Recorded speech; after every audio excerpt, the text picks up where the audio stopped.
Hello everyone. ఈ వీడియోలో మనం నన్ను చాలామంది ఒక క్వశ్చన్ అడిగారు.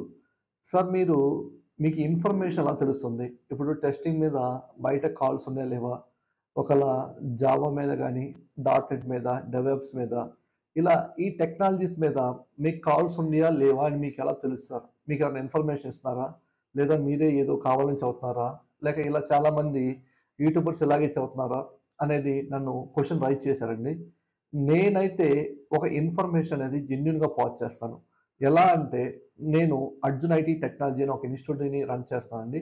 మేము ఎక్స్‌పీరియన్స్‌కి గాని, ఫ్రెషర్స్‌కి గాని రెజ్యూమ్ పెట్టినప్పుడు కాల్స్ ఎలా ఉంటున్నాయి అనేది ఒక ఫస్ట్ 2 వీక్స్ అబ్జర్వ్ చేస్తాం. అది 1 ఇయర్ గాని, 5 years or 6 years or 10 years. ఇక్కడ మల్టిపుల్ థింగ్స్ మేము రెజ్యూమ్ అప్‌లోడ్ చేస్తాం. మేబీ ఇక్కడ నౌకరీ, మానిస్టర్, లింక్డ్ఇన్ ఇలా డిఫరెంట్ పోర్టల్‌లో మనం అన్ని ప్లాట్‌ఫార్మ్ మీద రెజ్యూమ్స్ అప్‌లోడ్ చేసి క్యాండిడేట్స్‌కి కాల్స్ ఎలా ఉన్నాయి? మార్కెట్ ఎలా ఉంది? అంటే ఎక్స్‌పీరియన్స్ పీపుల్స్ కాల్స్ వస్తున్నాయా లేదా? ఫ్రెషర్స్ పీపుల్స్ కాల్స్ వస్తున్నాయా లేదా? అనేది మేము దాన్ని చూసి బయట మార్కెట్ ఎలా ఉందని మీకు చెబుతామండి. దానితో పాటు మేము వర్క్ చేస్తున్న కంపెనీలో మా యొక్క మేనేజర్ లెవెల్ గాని, HR level or team level అడిగి ఎలా ఉంటుంది? మనకు వేకెన్సీస్ ఎలా ఉన్నాయి? ఈ ఇన్ఫర్మేషన్ మొత్తం తెలుసుకొని నేను మీకు అప్డేట్ ఇస్తున్నా. అంతేగాని నేను బ్లైండ్‌గా ఎవరికీ ఏ ఇన్ఫర్మేషన్ పాస్ చేయను.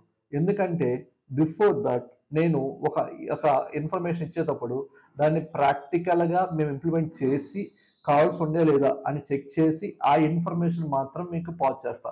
ఎందుకంటే మీరిప్పుడు కోర్స్ నేర్చుకున్న తర్వాత ఆ టెక్నాలజీ మీద కాల్స్ లేకపోతే మనం ప్రాబ్లమ్ ఫేస్ చేయాల్సొస్తది. ఎందుకంటే ప్రెజెంట్ సిట్యుయేషన్‌లో అయితే ఏ టెక్నాలజీస్ కాల్స్ లేవండి. ఎందుకంటే మేబీ ఈ ఇండియా అండ్ అమెరికా ఇష్యూ వల్ల అయిపోవచ్చు.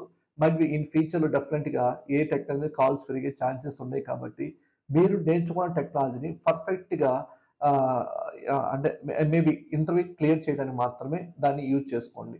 Thank you.